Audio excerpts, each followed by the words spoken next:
اچھا، ایک اور تھرڈ مائنڈ سیٹ بھی ہے ود ریگارڈس ٹو میرج آج کل، جو بہت کامن ہوتا جا رہا ہے، اسپیشلی ہماری جو ینگ بچیاں ہیں، سسٹرز ہیں، ان کے مائنڈز میں بہت انسیکیورٹیز آ چکی ہیں، بہت فیئرز آ چکے ہیں، اپریہینشنز آ چکی ہیں میرج کے حوالے سے. میلز ایسے ہوتے ہیں، ظلم کرنے والے ہوتے ہیں، ڈومیسٹک وائلنس ہوتا ہے، پاکستان میں عورتوں کے حقوق ہی کوئی نہیں ہے، شادی کے بعد زندگی ختم ہو جاتی ہے. تو how to counter these apprehensions? ان کو آپ کیا پیغام دینا چاہیں گی ان ینگ گرلس کو who want to get married but somehow they are very afraid to listen all these things?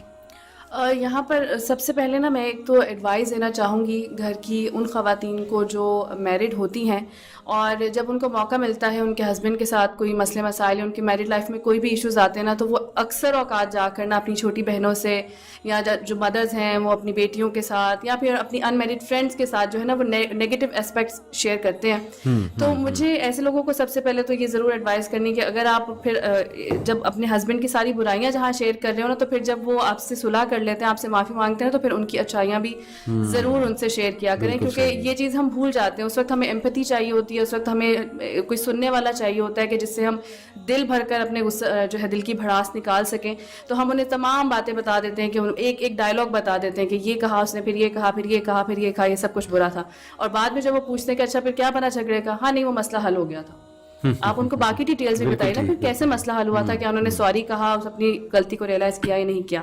تو ایک چیز تو یہ ہو گئی کہ یہ ہمیں اس چیز پہ فوکس کرنا چاہیے. کمنگ ٹورڈز کہ دیکھنا آس پاس کے لوگوں میں کہ جو ہے شادی کے بعد لوگوں کے ساتھ مسئلے مسائل ہو رہے ہیں یا پرابلمز ہو رہے ہیں. تو دیکھیے بینگ اے مسلم، قرآن ہم نے پڑھا ہے تو ہمیں اس چیز پر باقی تمام چیزوں کے ساتھ بھی جو ہے ہمارا ایمان ہونا چاہیے کہ آزمائش اس زندگی کا حصہ ہے. اور آزمائش جو ہے وہ اللہ سبحانہ تعالیٰ نے کہیں بھی نہیں کہا کہ صرف شادی کے بعد ہی تمہیں آزمایا جائے گا، یا شادی سے ہی آزمایا جائے گا، یا شوہر کی صورت میں ہی آزمایا جائے گا، یا بیوی کی صورت میں. آزمائش آپ کی کہیں بھی آ سکتی ہے. اگر ہم یہ کہہ رہے ہیں کہ شادی کے بعد آپ کو سفر کرنا پڑتا ہے، سفر تو لوگوں کو جو ہے وہ یونیورسٹیز میں بھی کرنا پڑ رہا ہے. لوگ سوسائڈ کیوں کر رہے ہیں؟ اس لیے کہ اتنا پریشر آ رہا ہے ان کے اوپر، ان کے پیرنٹس کی طرف سے یا سوسائٹی کی طرف سے.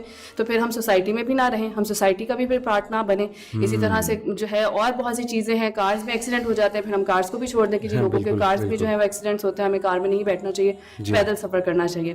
تو یہ تمام جو چیزیں ہیں اس کو صرف ہم شادی سے ریلیٹ نہیں کر سکتے کہ شادی از دا اونلی تھنگ کہ اگر ہم شادی کریں گے تبھی ہماری زندگی میں مسئلے مسائل آنے. ہو سکتا ہے آپ شادی نہ کریں، آپ اکیلے رہیں، لیکن جس طرح سے آج کل ان چیزوں کو جو ہے پروموٹ بھی بہت کیا جا رہا ہے کہ جی it's okay to have multiple relationships شپس، شادی نہ کریں لیکن ون ٹو اندر ٹو نیکسٹ پرسن.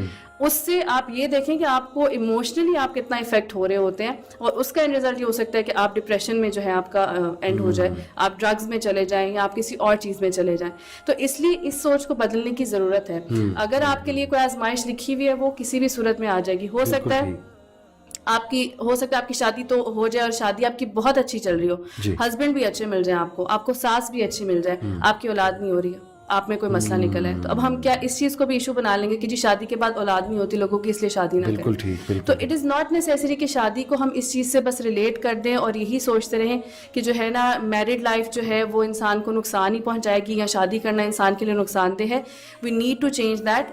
یہ ہمیں ذہن میں رکھنا چاہیے کہ آزمائش ہے، اللہ سبحانہ تعالیٰ کی طرف سے آزمائش ہر صورت میں آنی ہے، چاہے وہ شادی کی صورت میں آتی ہے وہ کسی بھی صورت میں آتی ہے. اس کے لیے ہمیں بس اپنے آپ کو پریپیئر کرنا ہے ود نالج کہ ہمیں جو ہے وہ صبر کس طرح کرنا ہے، یا ہمارے رائٹس کیا ہیں. جس طرح آج ہم رائٹس کی بھی بہت زیادہ ہم بات کر رہے ہیں، تو ہمیں سب سے پہلے اپنے پاس یہ نالج ہونی چاہیے کہ شادی کے بعد میرے رائٹس کیا ہیں اور میرے ہسبینڈ کے رائٹس کیا ہیں. بالکل ٹھیک ہے، ان دونوں کے بارے میں آپ نالج رکھیے، پھر ان چیزوں کو، ان سچویشنز کو فیس کیجیے، انشاءاللہ you will get through it.